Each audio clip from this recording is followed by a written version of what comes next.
السلام علیکم ویورس، امید ہے آپ سب اچھے ہوں گے۔ آج میں آپ کے لیے ایک نئی کہانی لے کر آئی ہوں۔ آپ کو کہانی اچھی لگے تو میرے چینل کو سبسکرائب کیجیے، لائک کیجیے اور فرینڈس اینڈ فیملی کے ساتھ شیئر ضرور کیجیے گا۔ تو چلیے کہانی کو شروع کرتے ہیں۔ جیسے اس نے کچن کی دہلیز پر قدم رکھا وہ ٹھٹک کر رک گئی۔ وہ دھیرے دھیرے قدم اٹھاتی آگے بڑھی تو بے اختیار خوف کی ایک لہر اس کے رگوں پے میں سرایت کر گئی۔ سلیب پر چولہے کے پاس ایک بڑے سائز کی چمگادڑ بے حس و حرکت پڑی تھی۔ وہ الٹے قدموں واپس کچن کی دہلیز تک آئی۔ ایک ہاتھ سینے پر رکھے وہ یک ٹک پھٹی پھٹی آنکھوں سے اسے دیکھے جا رہی تھی۔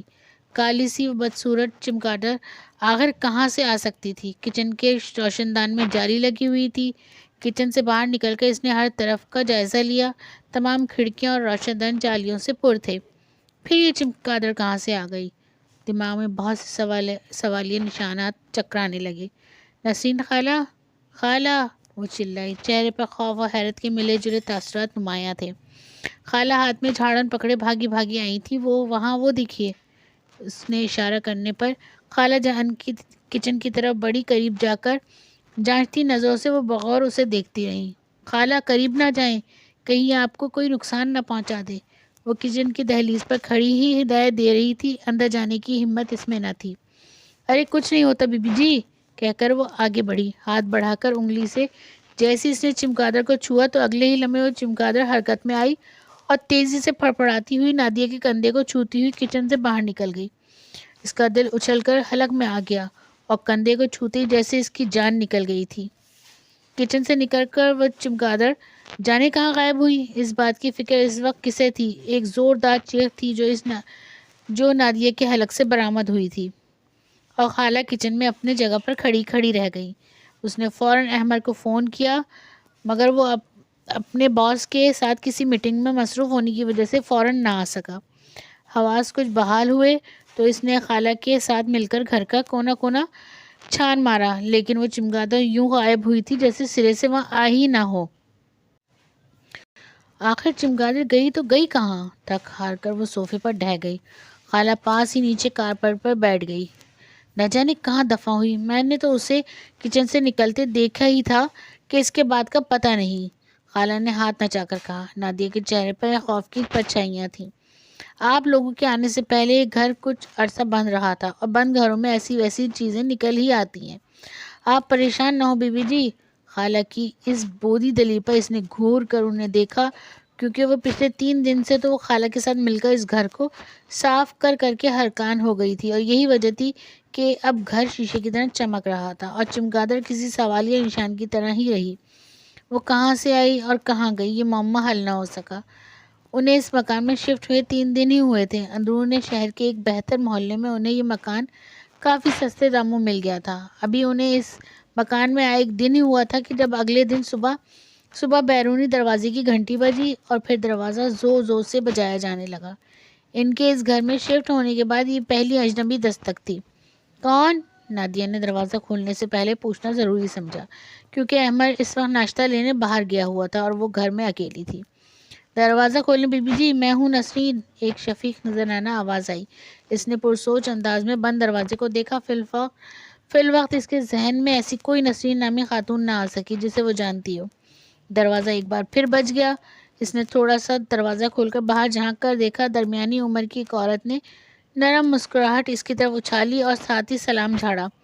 سلام بی بی جی، میرا نام نسرین ہے اور ویسے مجھے سب خالہ خالہ کہتے ہیں۔ آپ لوگ شاید یہاں نئے شفٹ ہوئے ہیں۔ آپ سے پہلے جو باجی یہاں رہتی تھی وہ تو مجھے اچھی طرح جانتی تھی۔ میں اس گھر میں صفائی کرتی تھی، بلکہ کپڑے، برتن، سب کچھ۔ محلے داروں سے مجھے پتہ لگا کہ گھر پھر سے آباد ہو گیا ہے، تو سوچا کہ پوچھ لوں، آپ کو گھر کے کام کاج کے لیے کسی عورت کی ضرورت ہے تو میں حاضر ہوں۔ بیوہ عورت ہوں جی، اور یہی کام کر کے اپنے بچوں کا پیٹ پالتی ہوں۔ اس نے ایک ہی سانس میں سارا تعارف کرا ڈالا۔ وہ پہلے چپ چاپ سنتی رہی، پھر بولی، یہاں اس محلے میں کس گھر میں کام کرتی ہیں آپ؟ یہ جو گلی کی نکڑ پہ سب گیٹ والا گھر ہے نا جی، فرحت کا، وہاں کام کرتی ہوں جی۔ آپ اپنی تسلی کروا لیں، میں جانتی ہوں آج کل حالات اچھے نہیں اور انجانے بندے پر اعتبار بھی نہیں کیا جا سکتا۔ لیکن میں کوئی ایسی ویسی عورت نہیں ہوں بی بی جی. ارے نہیں، ایسی کوئی بات نہیں. نادیہ شرمندہ سی ہو گئی. شاید خالہ نے اس کی جانچتی نظروں کے جواب میں یہ وضاحت پیش کی تھی. ٹھیک ہے خالہ، آپ آج دوپہر سے ہی آ جائیے، کہہ کر وہ دروازہ بند کر کے اندر آ گئی. وہ عورت اسے شریف و ضرورت مند لگی تھی، مگر دل ہی دل میں اس نے سوچ رکھا تھا کہ وہ فرحت باجی کی طرف جا کر تصدیق ضرور کر لے گی، کیونکہ آج کل کے دور میں واقعی کسی پر اعتبار کرنا مشکل تھا. دوپہر کو خالہ آ گئی اور بڑی دل جمعی سے اس کے ساتھ سارا کام کروا دیا. شام کو وہ اتنا تھک چکی تھی کہ فرحت باجی گھر جانے اور ان سے نسرین خالہ کی بابت پوچھنے کا ٹائم ہی نہ ملا. سو اس نے کام اگلے دن پر اٹھا کر رکھا. اگلے دن احمد کے آفس جانے کے بعد چند گھنٹوں بعد ہی وہ چمگادڑ والا واقعہ پیش ہو گیا، جیسے لے کر نادیہ خاصی پریشان تھی. ویسے خالہ ایک بات بتائیں، گھر کب سے بند پڑا تھا؟ کسی سوچ کے زیر اثر نادیہ اس سے پوچھ بیٹھی. کافی عرصے سے بند پڑا تھا، کوئی گاہک ہی نہیں لگتا تھا اس کا. محلے والے تو سب جانتے ہی ہیں، کیونکہ اپنی ہی روم میں بہتے بہتے اچانک وہ خاموش ہو گئی. نادیہ چونکی. کیا مطلب؟ کیا جانتے تھے محلے والے؟ اور آپ اچانک کچھ بتاتے بتاتے رک کیوں گئی خالہ؟ پتہ نہیں بی بی، آپ ایسی باتوں پر یقین کرتی بھی ہیں یا نہیں، مگر حقیقت تو یہی ہے کہ چند ثانیوں کے لیے وہ رکی، پھر بولی. بی بی بس بی بی جی، یہاں تو کئی لوگ آئے اور کئی گئے. آپ سے پہلے جو رابعہ باجی یہاں رہتی تھی ان کے ساتھ بھی بہت برا ہوا، خدا جھوٹ نہ بلوائے. کئی عجیب و غریب واقعات تو میری آنکھوں کے سامنے رونما ہوئے تھے. بتاتے ہو خالہ جی، اس کے قریب کھسک آئی. اس کی آواز سرگوشی سے بلند نہ تھی، وہ یوں بول رہی تھی جیسے کسی اور کے سن لینے کا خطرہ لاحق ہو. نادیہ دہل کر رہ گئی. کیا وہ بمشکل ہی بول پائی. کہنے والے کہتے ہیں کہ گھر آصف زدہ ہے، یہاں تو کوئی ٹکتا ہی نہیں. بڑے بڑے نقصان اٹھائے ہیں جی لوگوں نے جو یہاں رہ کر گئے ہیں. میں نے تو خود اپنی ان گناہگار آنکھوں سے دیکھا تھا. رابعہ باجی نے اپنے تینوں بچے گنوا دیے. ہائے بیچاری، مجھے تو بڑا ترس آتا تھا جی ان کی حالت پر. نیم پاگل سی ہو گئی تھیں. یقیناً یہ گھر آپ کو بڑے سستے داموں ملا ہوگا. ساری باتیں بتا کر اس نے قیاس آرائی کی. ہاں مگر نادیہ نے گھبرائی ہوئی آواز میں اتنا ہی کہا تھا. خالہ بول اٹھی. ہائے بیچاری باجی رابعہ. خالہ نے ایک ٹھنڈی سانس بھری اور پھر سے شروع ہو گئی. پہلے تو کئی دن گھر کی دیواروں پر خون کے چھینٹے پڑتے رہے. بڑے بڑے عاملوں کو لایا گیا، لیکن قسمت میں جو لکھا تھا وہ تو ہو کر ہی رہتا ہے جی. رات اچانک ان کے تینوں بچے غائب ہو گئے. بڑا بیٹا 10 سال کا تھا، اس کے بعد بیٹی تھی 8 سال کی، اور سب سے چھوٹا بیٹا 5 سال کا تھا. ہائے معصوم بچے، آج بھی سوچتی ہوں تو کلیجہ منہ کو آتا ہے. کیا مطلب؟ کیا راتوں رات بچے خود بخود گھر سے غائب ہو گئے؟ نادیہ آلتی پالتی مارے صوفے میں دھس بیٹھی. خوف سے مزید سمٹ کر رہ گئی. ایک ہاتھ سینے پر دھرا تھا. ارے ہاں، اور تو کیا. صبح اٹھ کر دونوں میاں بیوی نے پاگلوں کی طرح انہیں ڈھونڈا. پورا گھر چھان مارا، مگر بچے تو کہیں نہ ملے. لیکن گھر کے پچھلے صحن کا نقشہ ہی اور تھا. صحن میں ایک سار قطار میں 3 قبریں بنی ہوئی تھیں. ہائے نہیں! نادیہ کے منہ سے بے اختیار چیخ نکل گئی. ارے آگے تو سنیے بی بی جی. رابعہ باجی تو خوف سے وہیں بے ہوش ہو گئیں. ان کے شوہر نے پاگلوں کی طرح آگے بڑھ کر قبریں کھود ڈالی، اور ان کے تینوں بچے قبروں میں مردہ حالت میں پڑے تھے. اف، کیا قیامت تھی جو ان دونوں پر ٹوٹی تھی. ہر آنکھ اشک بار تھی. خدا ایسا دکھ دشمن کو بھی نہ دے. خالہ نے کانوں کو ہاتھ لگا کر کہا. اور نادیہ کی تو وہ حالت تھی کہ کاٹو تو لہو نہیں. اس نے زندگی میں پہلی بار بے اولاد ہونے کا لب کا شکر ادا کیا تھا. بس بی بی جی، سنا ہے کوئی ایسا زبردست تاسیب ہے جو یہاں کسی کو بسنے نہیں دیتا، اس گھر میں برباد کر کے رکھ دیتا ہے. خدا آپ لوگوں کو محفوظ رکھے. سکڑی سمٹی بیٹھی نادیہ سانس روک کے آنکھیں پھاڑے خالہ کی باتیں سن رہی تھی. اور جب بچوں کا پوسٹ مارٹم کروایا گیا تو یہ بات سامنے آئی کہ بچوں کی موت دم گھٹنے کی وجہ سے ہوئی ہے. اوہ میرے خدا! تو کیا بچوں کو زندہ سلامت ہی قبر میں گاڑ دیا گیا تھا؟ نادیہ کے منہ سے بے اختیار نکلا. ہاں جی، سب یہی خیال کرتے ہیں. اور بچوں کی المناک موت سے ایک دن پہلے میں نے رابعہ باجی کے بیڈ روم میں جو منظر دیکھا، میری تو جان ہی نکل گئی تھی جی. کیا دیکھا خالہ آپ نے؟ ایک صبح میں صفائی کرنے باجی کے بیڈ روم میں گئی تو کیا دیکھتی ہوں کہ عین بستر کے درمیان میں ایک کالا سر کٹا کتا پڑا تھا، اور پورے بیڈ پر تازہ خون پھیلا ہوا تھا. میں الٹے قدموں واپس بھاگی. رابعہ باجی اس وقت کچن میں تھی. خالہ بھی بات کر ہی رہی تھی کہ بیرونی دروازے کی گھنٹی بجی. گھنٹی بجانے کا وہ مخصوص سا اسٹائل احمر کا ہی تھا۔ احمر آ گئے، نادیہ کے منہ سے بے اختیار نکلا۔ میں کھولتی ہوں دروازہ۔ خالہ بات ادھوری چھوڑ کر اٹھ کھڑی ہوئی۔ نہیں خالہ، میں کھولتی ہوں، بلکہ ہم دونوں اکٹھے چلتے ہیں۔ ہمارے خوف کے نادیہ فوراً اٹھ کھڑی ہوئی، کیونکہ 2 منٹ بھی تنہا بیٹھنا اس کے لیے سہانے روح تھا۔ احمر کے آنے پر نادیہ نے خالہ کو چھٹی دے دی اور خود احمر کو لیے کمرے میں آ گئی۔ احمر، ہم سے تو بڑی غلطی ہو گئی جو یہ گھر خرید لیا۔ پریشانی اور خوف سے اس کی آواز کپکپا رہی تھی۔ ارے یار، کیا ہو گیا ہے تمہیں؟ ایک چمگادڑ کو لے کر تم اتنا سیریس ہو رہی ہو؟ میں بھی بھاگم بھاگ تو آیا ہوں آفس سے کہ پتہ نہیں محترمہ کو کیا ہو گیا ہے۔ کیا زندگی میں کبھی چمگادڑ نہیں دیکھی تم نے؟ یہ بات نہیں ہے کہ میں نے کبھی چمگادڑ نہیں دیکھی یا میں چمگادڑ سے ڈر گئی۔ سوال یہ اٹھتا ہے کہ چمگادڑ ہی تھی، کوئی ہاتھی تو نہ تھا جو کچن میں یا گھر میں داخل نہیں ہو سکتا؟ اور غائب ہونے کا کیا مطلب ہے؟ ارے بھائی، اڑ گئی ہوگی ادھر ادھر کہیں۔ تم پڑھی لکھی عورت ہو، دل میں ایسے وہم کیوں پال رہی ہو؟ احمد نے اسے سمجھانے کی کوشش کی تو اس نے خالہ نسرین کی بتائی ہوئی ساری بات اس کے گوشے گزار کر دی۔ یہ خالہ تمہیں حوصلہ دینے کے بجائے تمہیں ڈراتی رہی ہے کیا؟ عجیب جاہل عورت ہے یہ، وہ غصے سے بولا۔ اور حیرت بھی اس بات کی ہے کہ تم نے اس ان پڑھ ضعیف الاعتقاد عورت کی باتوں پہ یقین کر لیا۔ کمال ہے بھائی، یہ بات تو میں مانتی ہوں کہ میں ان پڑھ عورت ہے، وہ ان پڑھ عورت ہے، مگر اس نے مجھے بڑا حوصلہ دیا ہے احمد۔ وہ نہ ہوتی تو شاید میں بے ہوش پڑی ہوتی اس وقت۔ خالہ کی موجودگی سے میرے دل کو بڑا حوصلہ ہوا، اور میرا دل کہتا ہے خالہ کی ساری باتیں جھوٹ یا فرضی ہرگز نہیں ہیں۔ بھلا وہ کوئی میری دشمن ہے جو ایسی فرضی واقعات گھڑ گھڑ کر مجھے سنائیں گی؟ کچھ تو ہے، کچھ تو ان واقعات کے پس پردہ۔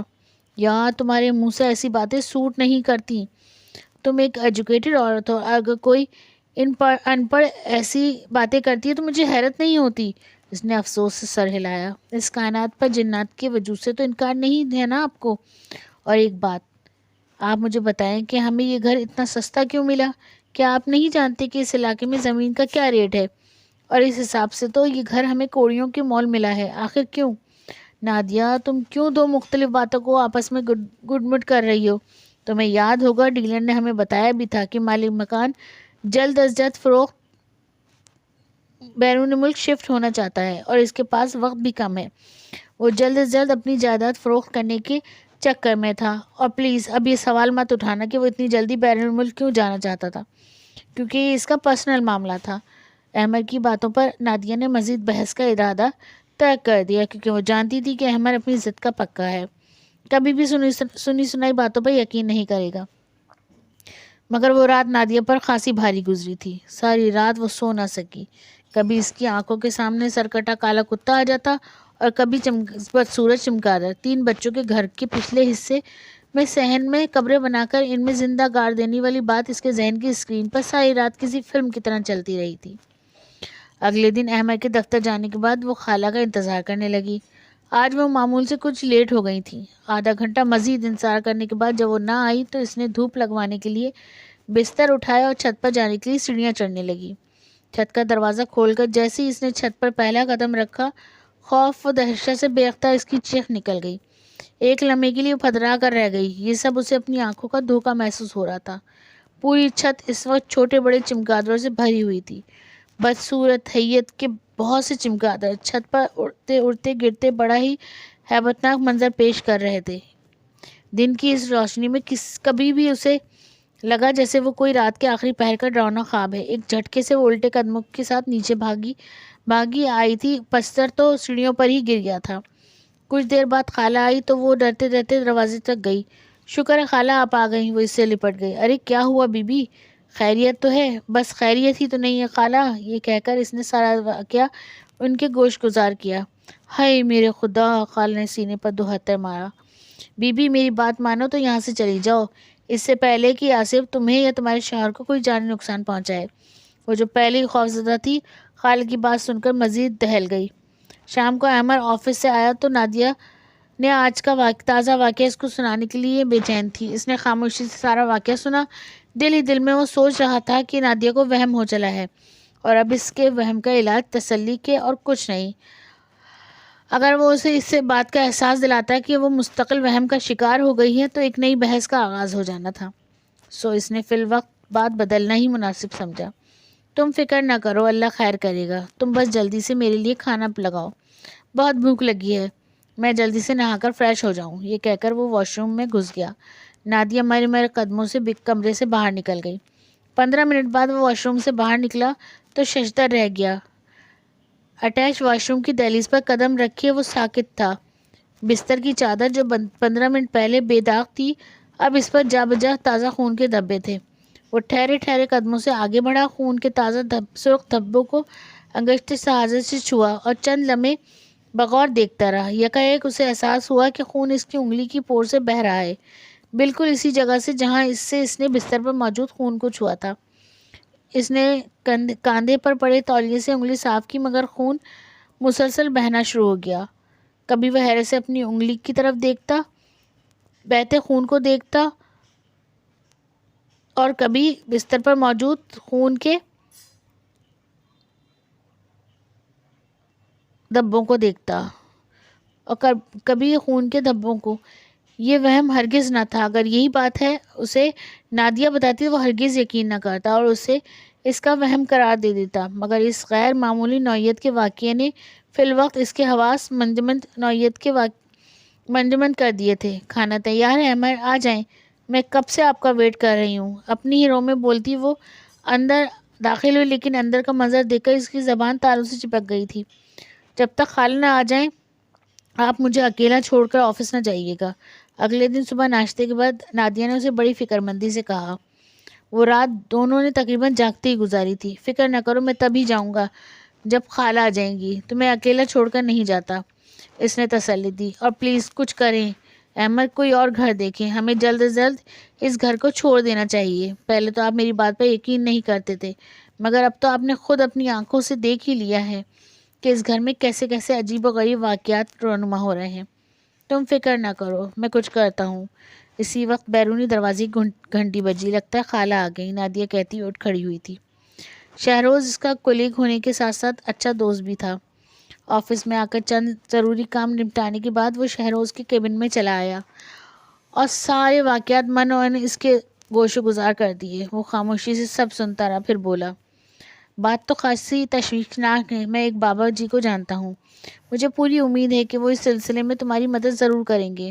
پھر کب چلے ان کے پاس؟ اس نے بے تابی سے پوچھا۔ جب تم کہو۔ ٹھیک ہے، آج آفس سے واپسی پر چلتے ہیں، وہ جھٹ سے بولا، کیونکہ وہ جلد از جلد ان سے ملنا چاہتا تھا اور اب تو اسے بھی کافی حد تک یقین ہو چلا تھا کہ گھر میں کچھ تو ہے۔ اس نے اپنی انگشت شہادت کو غور سے دیکھا، جہاں ابتدائی طبی امداد کے بعد خون تو اب رک چکا تھا، مگر ایک بہت بڑا واضح زخم کا نشان وہاں موجود تھا، جو اس کے لیے کسی معمے سے کم نہ تھا۔ احمد کے آفس سے آنے کے بعد اس نے خالہ کو روکے رکھا تھا، کیونکہ تنہا رہنے کا سوچ کر ہی اس کے رونگٹے کھڑے ہو جاتے تھے۔ اس دن احمد آفس سے واپس آیا تو اس کے ہمراہ ایک لمبی سفید داڑھی والے بزرگ تھے۔ احمد نے نادیہ کو ایک طرف لے جا کر بابا جی کے بارے میں بتایا تو اسی امید کی ایک کرن نظر آئی۔ بابا جی پورے گھر کا بغور جائزہ لیتے رہے۔ گھر کے تمام افراد، احمد، نادیہ اور حتیٰ کہ خالہ کو بھی گھور گھور کر دیکھتے رہے، پھر ہنکارا بھر کے بولے، گھر میں کل کتنے افراد رہائش پذیر ہیں؟ اس دوران وہ ہاتھ میں تسبیح لیے مسلسل کچھ پڑھتے چلے جا رہے تھے۔ 120 بے اختیار خالہ نسرین کے منہ سے نکلا۔ نادیہ اور احمد نے گھوم کر اس کی طرف دیکھا۔ انہیں خالہ کی دماغی حالت پر شبہ ہوا تھا۔ نادیہ کو خالہ سے اس بے وقوفی کی توقع نہ تھی۔ بابا جی بھی پورے خالہ کی طرف متوجہ ہو گئے۔ وہ گڑبڑا کر بولی، معاف کیجیے گا، میں مکان کا نمبر بتا بیٹھی۔ یہ مکان نمبر 120 ہے۔ اس بودے جواز پر احمد اسے گھور کر رہ گیا۔ سوال گندم، جواب چنا۔ خالہ بے چینی سے پہلو بدل رہی تھی۔ بابا جی نے حسب عادت ہنکارا بھرا، پھر گھر کے دیوار کو بغور دیکھتے ہوئے بولے، پورا کنبہ ہے، اچھی خاصی تعداد ہے بھائی۔ کیا مطلب بابا جی؟ میں سمجھا نہیں۔ وہ بابا جی کو لیے ڈرائنگ روم میں آ گیا تھا اور نادیہ خالہ نسرین کو لیے بیڈ روم میں چلی گئی۔ سمجھا دیں گے، اتنی جلدی کاہے کی ہے؟ لیکن فی الحال اتنا ہی کہیں گے کہ اس گھر میں جنات کا بسیرا ہے اور تعداد بھی اچھی خاصی ہے۔ میاں تمہارا کام ذرا مشکل ہے، مگر ہو جائے گا، ذرا دیر لگے گی، مگر اللہ کی رحمت سے مایوس نہیں ہونا چاہیے۔ تم کل آنا میرے پاس، ہم تمہیں کچھ تعویذات دیں گے اور ساری تفصیل بھی بتا دیں گے، اور جتنا زیادہ ہو سکے گھر میں قرآن کی تلاوت کیا کرو۔ بآواز بلند، مصیبتوں سے بچے رہو گے۔ اچھا بھائی، فی الحال ہمیں اجازت دو۔ وہ اٹھ کھڑے ہوئے۔ اور ہاں میاں ایک بات اور۔ وہ جاتے جاتے رکے، پلٹے، پھر بولے، گھر کے تمام افراد پر کڑی نظر رکھنا ہے۔ یہ آخری بات اس کی سمجھ سے بالاتر تھی۔ ان کی اس بات کا آخر کیا مطلب تھا؟ اور گھر میں افراد ہی کتنے تھے؟ وہ سخت الجھن کا شکار ہو گیا تھا۔ اگلا دن بڑا عجیب تھا۔ وہ آفس کے بعد فوراً بابا جی کی طرف بھاگا، مگر وہاں پہنچ کر اس کی حیرت کی انتہا نہ رہی جب اسے یہ معلوم ہوا کہ بابا جی آج ہی حرکت قلب بند ہونے کی وجہ سے انتقال کر گئے ہیں۔ اس نے اسی وقت شہروز کو کال کر کے اطلاع دی۔ وہ بھی حیران رہ گیا۔ اس بات نے عمر کو ہلا کر رکھ دیا تھا۔ اچھے بھلے بابا جی، جنہیں وہ کل رات اپنے ساتھ گھر لے گیا تھا، آج اس دنیا میں ہی نہ رہے تھے۔ بہت سے راز وہ اپنے سینے میں لیے دنیا سے ہی کوچ کر گئے تھے۔ انہوں نے آج اسے تعویذ دینے کے ساتھ ساتھ بہت سی باتیں بھی بتانی تھی، مگر قدرت کو کچھ اور ہی منظور تھا، اور ان کے گھر کے افراد پر نظر رکھنے والی بات نے اسے خاصا بے چین کر رکھا تھا۔ اسے یقین نہ تھا کہ آج یہ عقدہ بھی کھل جائے گا، مگر اس کی تو نوبت ہی نہ آئی تھی۔ بے حد رنجیدہ سا وہ گھر واپس آیا۔ کیا بات ہے، خالہ جلدی چلی گئی کہ آج؟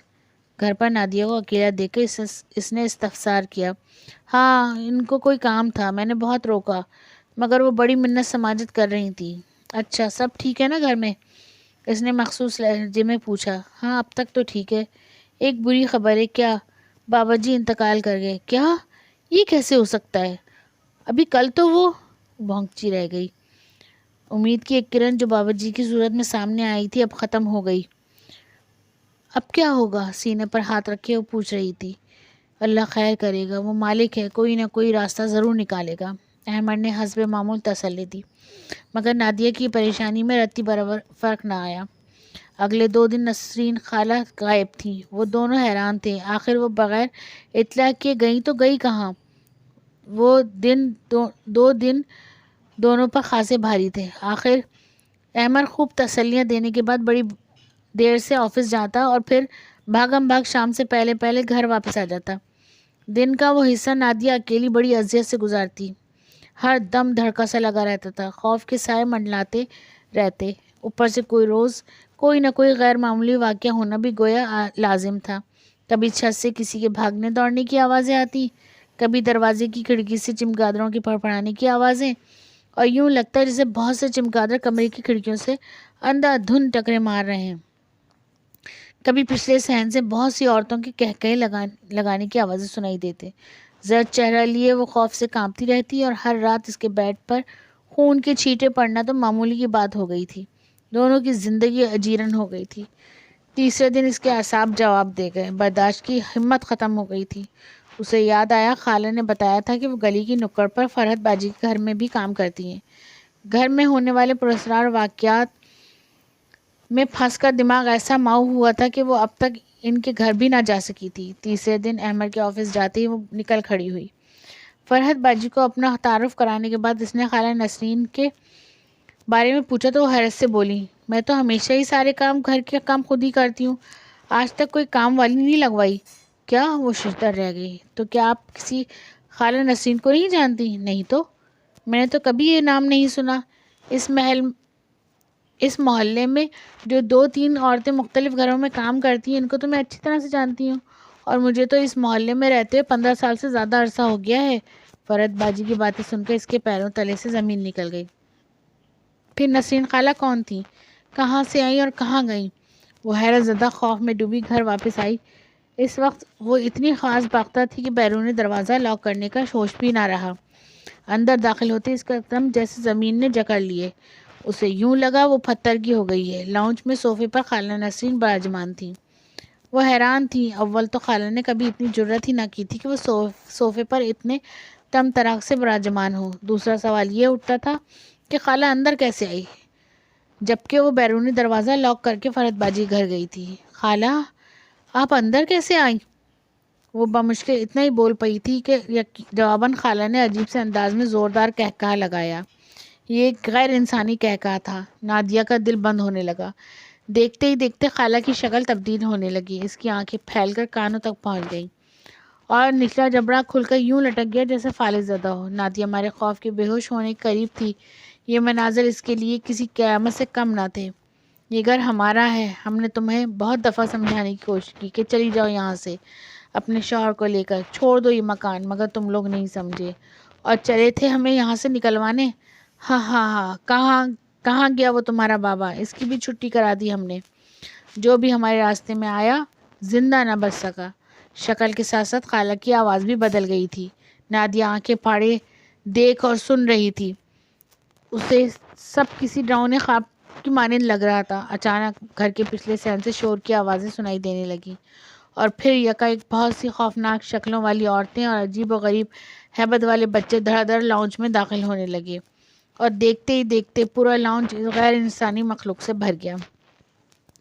پچھلے صحن سے مسلسل عجیب و غریب آوازیں آ رہی تھیں، جیسے وہاں ابھی بھی بہت سے لوگ موجود ہوں۔ وہ وہاں سے بھاگ جانا چاہتی تھی مگر ٹانگوں پر جیسے جان ہی نہ رہی تھی۔ فقط چہرہ لیے وہ بمشکل دیوار کا سہارا لے کر خود کو گرنے سے بچا پائی تھی۔ وہ عورت جس نے خالہ نسرین کے نام سے انسانی روپ دھار رکھا تھا اچانک نادیہ کے بے حد قریب آ گئی۔ اس سے پہلے کہ وہ نادیہ کو چھوتی وہ چکرا کر گر گئی، ہوش و خرد سے بیگانہ ہو گئی۔ بہت دیر سے اسے عجیب سی بے چینی ہو رہی تھی، جسے کوئی نام نہیں دے پا رہا تھا۔ بار بار کام سے توجہ بھٹک جاتی۔ شہروز نے اس کی بڑھتی ہوئی بے چینی نوٹ کی تو بول اٹھا، خیریت تو ہے یار؟ طبیعت تو ٹھیک ہے؟ ہاں نہیں، پتہ نہیں نادیہ اکیلی گھر میں کس حال میں ہوگی، خالہ بھی نہیں آ رہی آج کل۔ تمہارا تو ذہن گھر میں اٹکا رہتا ہے یار، کال کر لو گھر۔ شہروز کے کہنے پر اس نے گھر کال کی مگر نادیہ فون ہی نہیں اٹھا رہی تھی۔ اس نے بار بار کال کی مگر جواب ندارد۔ اب اس کی پریشانی مزید اضافہ ہو گیا تھا۔ تم ایسا کرو، گھر کا ایک چکر لگاؤ، تب تک میں کام سنبھال لوں گا۔ شہروز کی تسلی پا کر وہ اٹھ کھڑا ہوا۔ گھر کے دروازے پر پہنچ کر بڑا حیران ہوا۔ بیرون دروازہ کھلا پڑا تھا۔ نادیہ اتنی لاپرواہ تو ہرگز نہ ہوتی۔ انہونی کا احساس ہوا تو وہ کھلا گیٹ پار کر کے اندر داخل ہوا۔ اندر سے آنے والی عجیب و غریب آوازوں نے اسے تیز تیز قدم چلنے پر مجبور کر دیا۔ دروازہ کھول کر وہ لاؤنج میں داخل ہوا تو اندر کا منظر دیکھ کر اس کی گیگی بن گئی، مگر پھر نادیہ کو اس غیر انسانی مخلوق کے ہاتھوں میں دیکھتے ہی اس نے ہوش کے ناخن لیے۔ اپنے خوف پر قابو پانے کی کوشش کی تو اسے بابا جی کی بات یاد آئی۔ آنکھیں بند کر کے اس نے بآواز بلند قرآن آیات کی تلاوت کرنا شروع کر دی۔ جو آیات اس زبانی یاد تھی وہ پڑھتا رہا۔ جب اسے کمرے میں خاموشی اور تنہائی کا احساس ہوا تو انہیں جھٹ سے آنکھیں کھول دیں۔ نادیہ ایک کونے میں بے ہوش پڑی تھی۔ وہ برق رفتاری سے اس کی طرف بڑھا، اسے اٹھا کر باہر گاڑی تک لایا۔ گاڑی میں ڈال کر اس نے گاڑی فل اسپیڈ سے اسپتال کی طرف بڑھا دی۔